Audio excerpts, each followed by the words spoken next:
حضرات شیخین رضی اللہ تعالیٰ عنہ کا صدقہ میں مقابلہ۔ حضرت عمر رضی اللہ تعالیٰ عنہ فرماتے ہیں، ایک مرتبہ حضور اقدس صلی اللہ علیہ وسلم نے صدقہ کرنے کا حکم فرمایا۔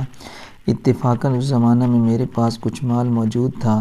میں نے کہا، آج میرے پاس اتفاق سے مال موجود ہے، اگر میں ابو بکر رضی اللہ تعالیٰ عنہ سے کبھی بھی بڑھ سکتا ہوں تو آج بڑھ جاؤں گا۔ یہ سوچ کر خوشی خوشی میں گھر گیا اور جو کچھ بھی گھر میں رکھا تھا اس میں سے آدھا لے آیا۔ حضور صلی اللہ علیہ وسلم نے فرمایا کہ گھر والوں کے لیے کیا چھوڑا؟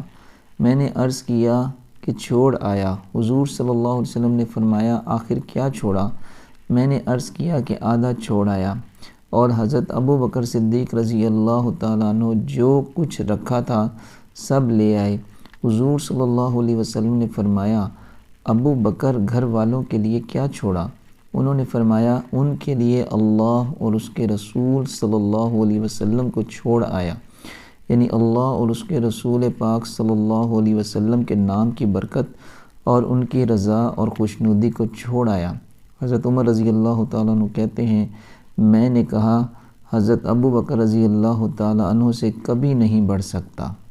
فائدے میں شیخ الحدیث رحمۃ اللہ لکھتے ہیں، خوبیوں اور نیکیوں میں اس کی کوشش کرنا کہ دوسرے سے بڑھ جاؤں، یہ مستحسن اور مندوب ہے۔ قرآن پاک میں بھی اس کی ترغیب آئی ہے۔ یہ قصہ غزوہ تبوک کا ہے۔